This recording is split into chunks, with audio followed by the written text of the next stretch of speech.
అండి, welcome back to our channel. ఇవాళ సింపుల్గా మా పిల్లల గురించి అని ఇదిగోండి కర్బూజకాయ జ్యూస్ చేస్తున్నాను. మస్క్ మిలాన్ జ్యూస్ ఏమి లేదు, సింపుల్గా మనం ఇలాగా మిక్సీ జార్లో ఒకేలా కట్ చేసేసుకొని వేసేసుకోవాలండి.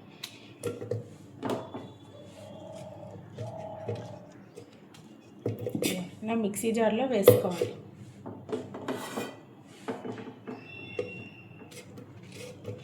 పిల్లలకి చాలా మంచిదండి.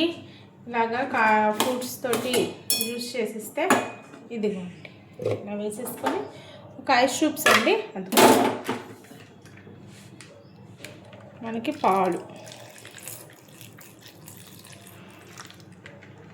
పాలన వేసుకోవచ్చు అండి, కొద్ది నీళ్ళైనా వేసుకోవచ్చు. ఇదిగోండి 2 పట్టిక బెల్లం అన్నమాట. ఇప్పుడు వీటిని మనం మిక్సీ పట్టేద్దాం. ఇదిగోండి ఈ విధంగా కర్బూజకాయ జ్యూస్ రెడీ అయిపోయిందండి. సరేనా? నా ఛానల్ సబ్స్క్రైబ్ చేసుకోండి. బాయ్.